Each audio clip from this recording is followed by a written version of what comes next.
حضرت عمر بن عبدالعزیز جو کہ اموی خاندان کے چشم و چراغ تھے، لیکن ان کا مزاج سب سے ہٹ کے تھا، انوکھا اور نرالا تھا۔ سلیمان نے ساری زندگی تخت و تاج کی بسر کرنے کے بعد سوچا کہ میں ان کو اپنا نائب بناؤں۔ تو خیر جب ان کا انتقال ہوا تو لوگ دمشق کی جامع مسجد میں جمع ہوئے اور وصیت نامہ پڑھا گیا۔ تو حضرت عمر بن عبدالعزیز کھڑے ہوئے، فرمائے لوگوں نہ تو میری منشا تھی کہ مجھے خلیفہ بنایا جائے اور نہ مجھے اس بات کا علم تھا، یہ میری منشا اور آپ لوگوں کی مشاورت کے بغیر کیا گیا ہے، میں اس سے دستبردار ہوتا ہوں، آپ جس کو چاہیں اپنا خلیفہ مقرر کر لیں۔ تو لوگوں نے کہا آپ ہی ہمارے امیر ہیں، آپ ہی ہمارے خلیفہ ہیں۔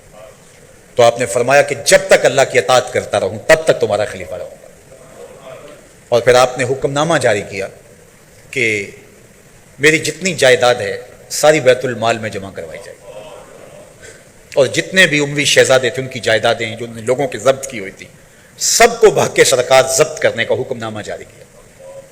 مسجد سے باہر نکلے تو آپ کے لیے شاہی سواری لائے گی، فرمایا میرا خچر کافی ہے میرے لیے۔ گھر پہنچے تو اپنی بیوی فاطمہ بنت عبد الملک سے کہا جو بادشاہ کی بیٹی ہے، بادشاہ کی پوتی ہے اور 4 بادشاہوں کی بہن ہے، ناز و نعم میں پلی ہوئی ہے، کہا کہ میرے ساتھ تم رہنا چاہو تو تمہیں اپنے سارے زیورات، زر و جواہر، سارا مال بیت المال میں جمع کروانا ہوگا اور فقیرانہ زندگی بسر کرنا ہوگی۔ اب اس پاک باز خاتون نے کہا کہ میں اس کے لیے تیار ہوں، میں فقیری کی زندگی کو ترجیح دیتی ہوں۔ اب حضرت عمر رضی اللہ تعالیٰ عنہ نے صرف 2 سال 5 ماہ اور کچھ دن حکومت کی اور 3 بر اعظموں پر سلطنت اسلامیہ پھیلی ہوئی تھی، اور آپ روتے تھے کہ ان لوگوں کا حق بھی میرے اوپر بلا مطالبہ ہے جو دنیا کے کسی بھی خطے کے اوپر اس سلطنت کی حدود میں بستے ہیں۔ عید کا موقع آیا، عیدگاہ میں جب لوگ ایک دوسرے کو مل رہے تھے تو امیر المومنین کے بیٹوں کے کپڑے خستہ تھے، پرانے تھے، پیوند لگے ہوئے تھے۔ تو آپ نے اپنے بیٹوں سے کہا کہ تمہیں شرم تو آ رہی ہوگی کہ امیر المومنین کے بیٹے ہو کے تمہیں ڈھنگ کا لباس بھی دستیاب نہیں ہے۔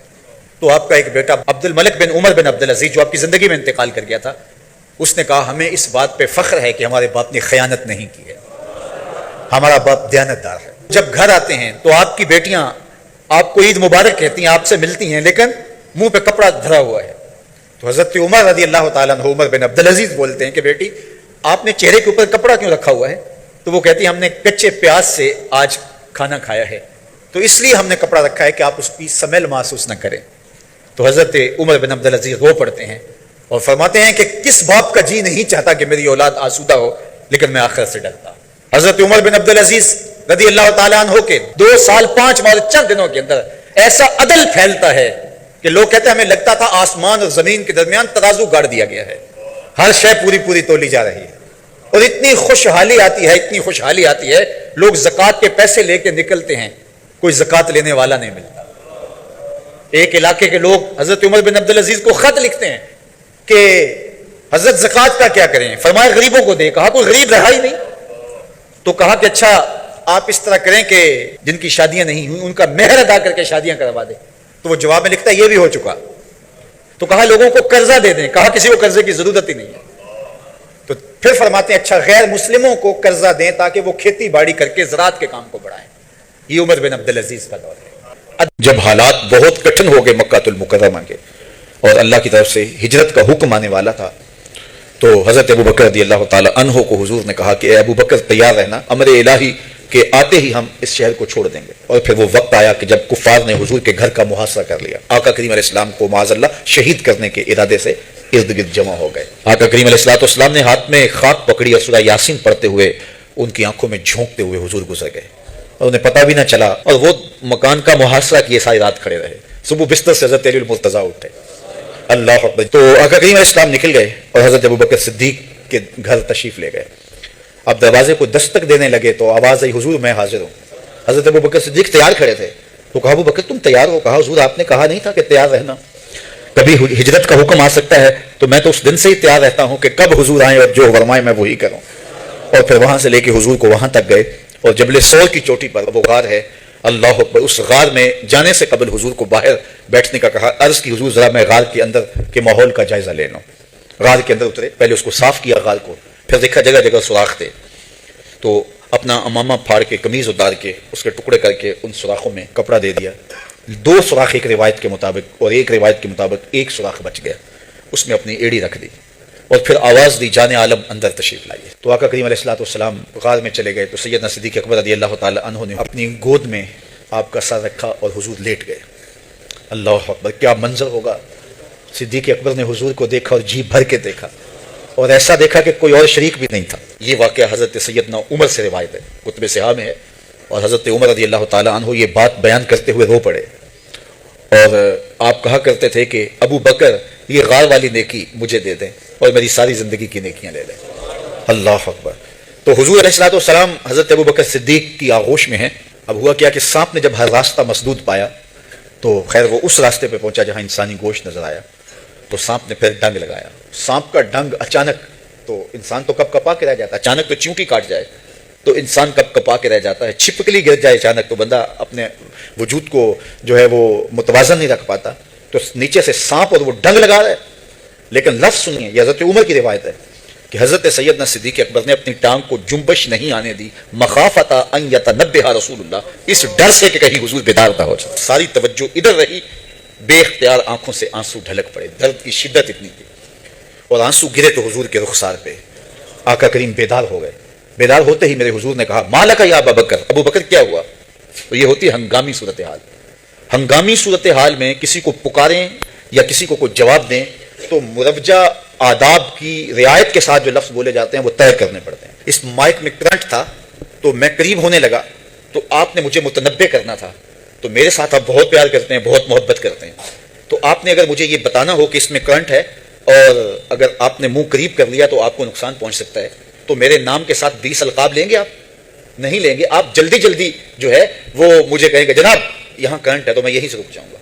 یہ تو ہے کہ آپ میرے لیے کر رہے ہیں، اور اپنے لیے کسی کو پکاریں تو پھر بھی یہی بات ہے۔ اللہ اکبر۔ اب حضور نے جب کہا نا مالک یا ابا بکر، ابو بکر کیا ہوا، تو اب ہنگامی صورتحال تھی نا، تو فوراً کہتے لدیخ تو ڈسا گیا مجھے سانپ نے ڈس لیا، فوراً یہ کہتے نا۔ لیکن حضرت ابو بکر تیری محبت پہ قربان، کائنات میں آپ نے ایسا عاشق نہیں دیکھا ہوگا، سانپ ڈنگ پہ ڈنگ لگا رہا ہے اور ٹانگ شل ہو گئی ہے، زہر سرایت کر گیا ہے۔ حضرت ابو بکر نے جواب دیا لدیغت فدا کا امی و ابی یا رسول اللہ، حضور میری ماں بھی آپ کے قدموں پہ قربان، میرا باپ بھی آپ کی راہوں پہ نچھاور، مجھے سانپ نے ڈس لیا۔ ہم مدینے سے اللہ کیوں آ گئے، قلب حیراں کی تسکی وہیں رہ گئی۔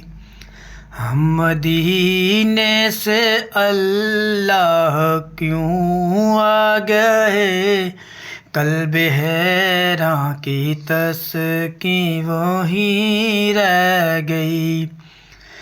دل وہیں رہ گیا، جان وہیں رہ گئی، ہم اسی در پہ اپنی جبی رہ گئی۔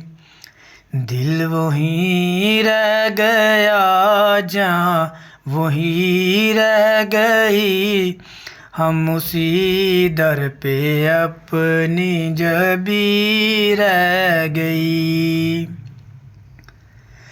یاد آتے ہیں ہم کو وہ شام و سحر، یاد آتے ہیں ہم کو وہ شام و سحر، وہ سکون دل و جان و روح و نظر، وہ سکون دل و جان و روح و نظر، یہ انہی کا کرم ہے، انہی کی عطا، یہ انہی کا کرم ہے، انہی کی عطا، ایک کیفیت دل نشیں رہ گئی۔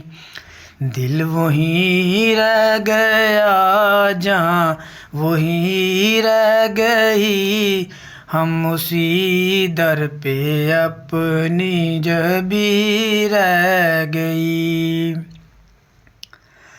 اللہ اللہ وہاں کا درود و سلام، اللہ اللہ وہاں کا درود و سلام، اللہ اللہ کا سجود و قیام، اللہ اللہ وہاں کا وہ کیف دوام، اللہ اللہ وہاں کا وہ کیف دوام، وہ صلاۃ سکون آفری رہ گئی۔